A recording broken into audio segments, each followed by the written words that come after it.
The following program contains racial and ethnic material that may offend certain sensitive viewers. However, viewers will note that the deprecating racial and ethnic jokes in no way reflect the attitudes or opinions of the management of this station. Mr. Vance, did you hear about the Ukraine aid? What about the Ukraine aid? Oh, the US has suspended it all. Yeah, I know. Oh, God. Come on. Come on.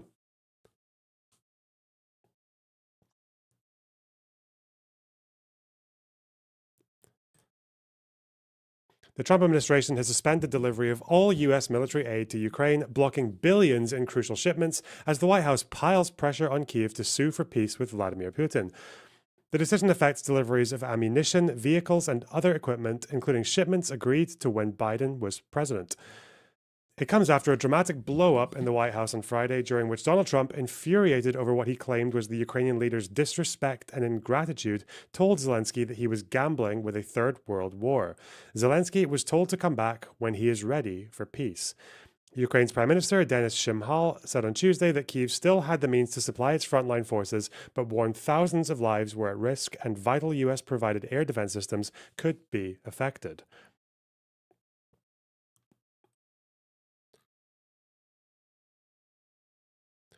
We will continue to work with the US through all available channels in a calm manner, Shmyhal told a press conference. We only have one plan: to win and survive.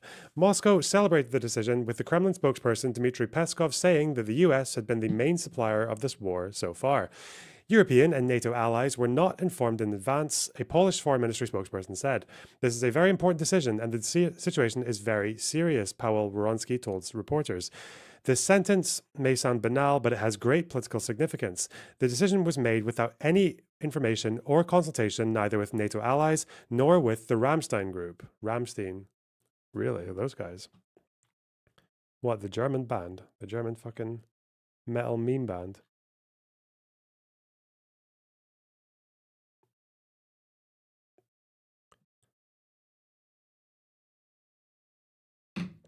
Okay. Whoa. Fucked up. I know the band has two M's. I'm fucking joking. It's obviously not Rammstein. Jesus. They're not involved in this. Imagine not telling them first. I know.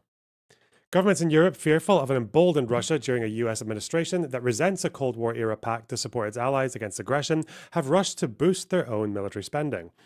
The European Commission President, Ursula von der Leyen, announced proposals on Tuesday to strengthen Europe's defence industry and increase military capabilities by mobilising close to €800 billion. The EU is holding an emergency summit on Thursday. The White House decision following a meeting that included Hegseth and Vice President Vance, along with Secretary of State Marco Rubio, Director of National Intelligence Tulsi Gabbard. God, the real nightmare blunt rotation here. It's just the who's who of Twitter meme foreign policy. I can't, man. I can't do it. Let's read the whole article.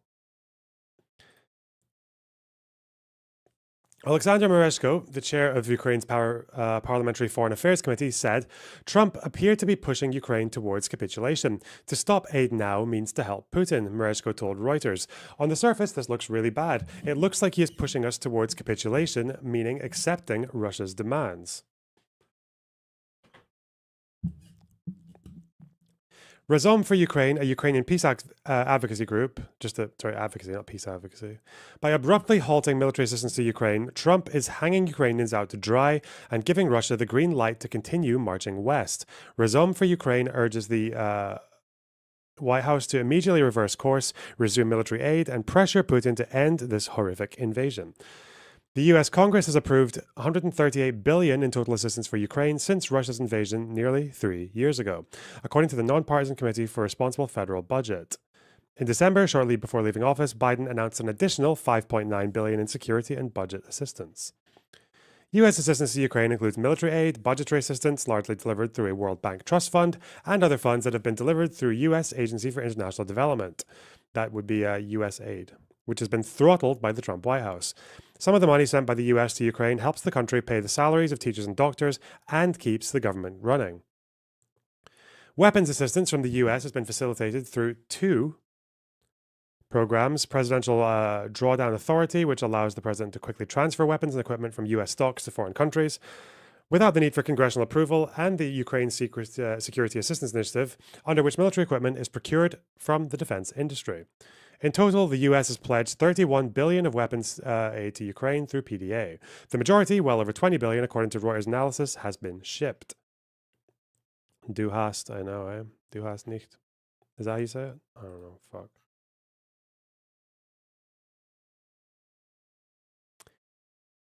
The announcement pertains mainly to aid that has been previously approved but not yet dispersed. Trump has not approved any new aid under his own presidential authority since taking office, and a new congressional aid package appears unlikely, at least in the near term. US Democrats said the aid pause was dangerous. Brendan Boyle, a congressman in Pennsylvania who is a co-chair of the Congressional EU Caucus, said it was reckless, indefensible, and a direct threat to our national security.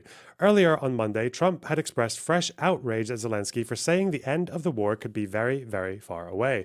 Trump posted a link to an Associated Press story outlining Zelensky's comments and said, "This is the worst statement that could have been made by Zelensky, and America will not put up with it for much longer." It is what I was saying. This guy doesn't want there to be peace as long as he has America's backing, and Europe, in the meeting they had with Zelensky, stated flatly that they cannot do the job without the US. Probably not a great statement to have been made in terms of a show of strength against Russia. What are they thinking? Later on Monday, Trump said Zelensky won't be around very long unless he succumbed to pressure and made a deal on US terms. The Trump administration was also reported to be drawing up a plan on Monday to restore ties with Russia and lift sanctions on the Kremlin. The White House has asked the State and Treasury Departments to draft a list of sanctions that could be eased for US officials to discuss with Russian representatives in the coming days as part of the administration's broad talks with Moscow on improving diplomatic and economic relations, Reuters reported, citing a US official and another person familiar with the matter. In an interview recorded on Monday before the announcement of the suspension, Vance told Fox News that giving the US an economic interest in the future of Ukraine would serve as a security guarantee, a reference to the minerals deal about which Zelensky had been summoned to Washington. If you want real security guarantees, if you want to actually ensure that Putin does not invade Ukraine again, the very best security guarantee is to give Americans economic upside in the future of Ukraine. Wow.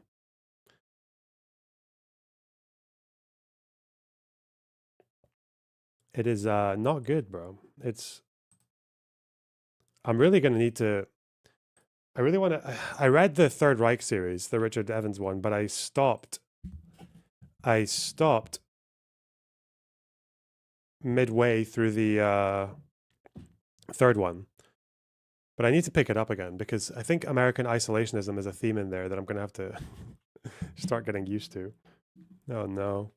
But even then, even when America was succumbing to the whims of isolationists, they were still sending lend-lease. So they didn't even fully stop arms. It was just that Roosevelt, who wanted to intervene, needed something that would give him the consent of the American people to do it, which was eventually Pearl Harbor.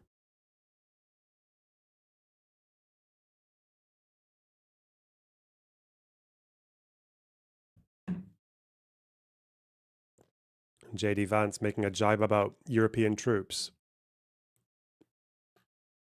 This guy is actually kind of evil, isn't he?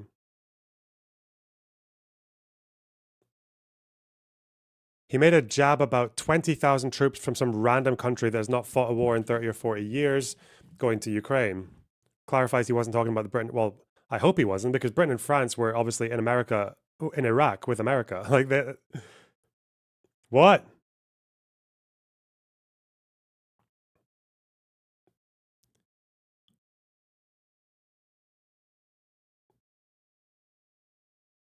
He's on holiday now, isn't he? Oh God, no, not Parliament, not BBC Parliament. Come on, France wasn't in Iraq. Oh, okay.